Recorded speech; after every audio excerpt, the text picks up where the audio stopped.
ലോകത്തിന്റെ പുതിയ യജമാനന്മാർ ആരാണ് എന്ന് റഷ്യയും ചൈനയും ഇന്ന് യുദ്ധക്കളത്തിൽ തെളിയിച്ചുകൊണ്ടിരിക്കുകയാണ്. ഇത് വെറുമൊരു മത്സരമല്ല, മറിച്ച് ആഗോള അധികാരത്തിന്റെ സിംഹാസനത്തിലേക്കുള്ള പുതിയ വേട്ടക്കാരുടെ വരവാണ്. പതിറ്റാണ്ടുകളായി തങ്ങൾ മാത്രമാണ് ലോകത്തിന്റെ സാങ്കേതിക വിധി നിശ്ചയിക്കുന്നത് എന്ന് അഹങ്കരിച്ച അമേരിക്കയ്ക്ക് ഇപ്പോൾ ഉറക്കമില്ലാത്ത രാത്രികളാണ്. കാരണം കിഴക്കുനിന്നും ഉയരുന്നത് വെറും യുദ്ധവിമാനങ്ങളുടെ ഇരമ്പലല്ല, മറിച്ച് അമേരിക്കൻ മേധാവിത്വത്തിന് അന്ത്യം കുറിക്കാൻ പോകുന്ന AI കരുത്തുള്ള സ്വയംഭരണായുധങ്ങളുടെ വിനാശകാരിയായ മുഴക്കമാണ്. ഒരു വശത്ത് യുക്രൈനിലെയും മറ്റ് യുദ്ധഭൂമികളിലെയും തീച്ചൂളയിൽ തങ്ങളുടെ റോബോട്ടിക് ആയുധങ്ങളെ തേച്ചു മിനുക്കി റഷ്യ കരുത്ത് കാട്ടുമ്പോൾ, മറുവശത്ത് സങ്കല്പിക്കാൻ പോലും കഴിയാത്ത ഉൽപാദന വേഗതയിൽ ചൈന AI ഡ്രോണുകളുടെയും യുദ്ധക്കപ്പലുകളുടെയും മഹാസൈന്യത്തെ തന്നെ വാർത്തെടുക്കുകയാണ്.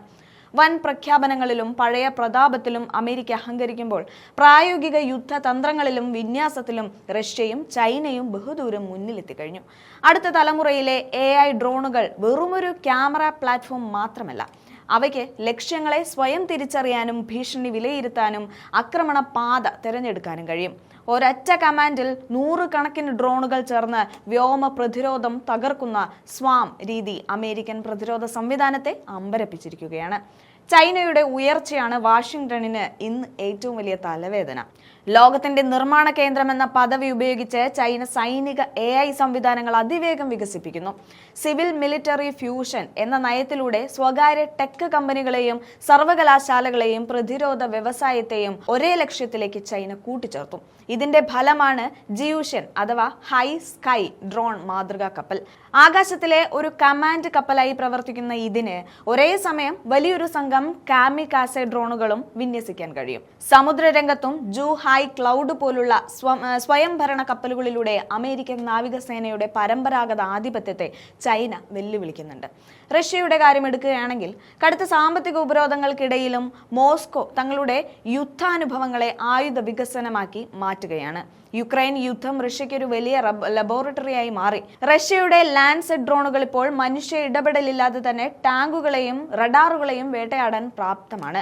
ഇതിനു പുറമെ റോബോട്ടിക് കൈകൾ ഉപയോഗിച്ച് പ്രവർത്തിക്കുന്ന മോർട്ടോർ ഡ്രോൺ സംവിധാനങ്ങളും വിസ്ഗർ എന്ന ആളില്ലാ യുദ്ധക്കപ്പലുകളും റഷ്യ വികസിപ്പിച്ചുകൊണ്ടിരിക്കുന്നുണ്ട്. കുറഞ്ഞ ചെലവിൽ വലിയ നാശം സൃഷ്ടിക്കുന്ന ഈ സാങ്കേതിക വിദ്യകൾ ആഗോള യുദ്ധതന്ത്രങ്ങളെ തന്നെ മാറ്റിമറിക്കുകയാണ്. അമേരിക്ക എവിടെയാണ് നിൽക്കുന്നത് എന്ന ചോദ്യം ഇവിടെ പ്രസക്തമാണ്. ലോകത്തിലെ ഏറ്റവും വലിയ പ്രതിരോധ ബജറ്റും അത്യാധുനിക സിലിക്കൺ വാലി ലാബുകളും ഉണ്ടായിട്ടും അമേരിക്ക ആശങ്കയിലാണ്. അമേരിക്കയുടെ പ്രശ്നം സാങ്കേതിക വിദ്യയുടെ കുറവല്ല, മറിച്ച് സംവിധാനപരമായ മന്ദഗതിയാണ്. ഭീമൻ വിമാനവാഹിനി കപ്പലുകൾക്കും ടാങ്കുകൾക്കും വേണ്ടി രൂപകൽപ്പന ചെയ്ത അവരുടെ ബ്യൂറോക്രാറ്റിക് സംവിധാനത്തിന് അതിവേഗം മാറുന്ന ഡ്രോൺ യുഗത്തിനൊപ്പം സഞ്ചരിക്കാൻ കഴിയുന്നില്ല. ഒരു ഡ്രോൺ പദ്ധതി അംഗീകരിക്കാൻ അമേരിക്ക മാസങ്ങൾ എടുക്കുമ്പോൾ ചൈന ആയിരക്കണക്കിന് ഡ്രോണുകൾ നിർമ്മിച്ചു കഴിഞ്ഞിരിക്കും. ഈ ഉൽപാദനക്ഷമതയിലെ അന്തരം ഭാവിയിലെ യുദ്ധങ്ങളിൽ നിർണായകമാകും. യുദ്ധത്തിൽ മികച്ച ആയുധം മാത്രം ഉണ്ടായാൽ പോരാ, യുദ്ധഭൂമിയിൽ നഷ്ടപ്പെടുന്നവർക്ക് പകരം ആയിരങ്ങൾ എത്താനുള്ള ശേഷിയും വേണം. ചൈനയുടെ വ്യവസായ ശേഷി ഇവിടെ വലിയൊരു മുൻതൂക്കം നൽകുന്നുണ്ട്. ഇലക്ട്രോണിക് ബാറ്ററികൾ, മൈക്രോ ചിപ്പുകൾ എന്നിവയുടെ നിർമ്മാണത്തിലുള്ള ആധിപത്യം ചൈനയെ സൈനിക AI രംഗത്തെ അധികായന്മാരാക്കുന്നുണ്ട്. അമേരിക്കൻ സംവിധാനങ്ങൾ ഇപ്പോഴും പഴയ ടെൻഡർ നടപടികളിലും ബജറ്റ് ചർച്ചകളിലും കുടുങ്ങിക്കിടക്കുകയാണ്. ഭാവിയിലെ യുദ്ധഭൂമി മനുഷ്യർ തമ്മിലുള്ളതല്ല, മറിച്ച് യന്ത്രങ്ങൾ തമ്മിലുള്ള പോരാട്ടമായിരിക്കും. ആകാശത്ത് 100 കണക്കിന് AI ഡ്രോണുകളും കടലിൽ ആളില്ലാ കപ്പലുകളും മനുഷ്യനേക്കാൾ വേഗത്തിൽ തീരുമാനങ്ങൾ എടുക്കുന്ന കാലം വിദൂരമല്ല. ഈ പുതിയ ലോകക്രമത്തിലേക്ക് ഏറ്റവും വേഗത്തിൽ തയ്യാറെടുക്കുന്നവർക്ക് മാത്രമേ ആഗോള മേധാവിത്വം നിലനിർത്താൻ കഴിയൂ.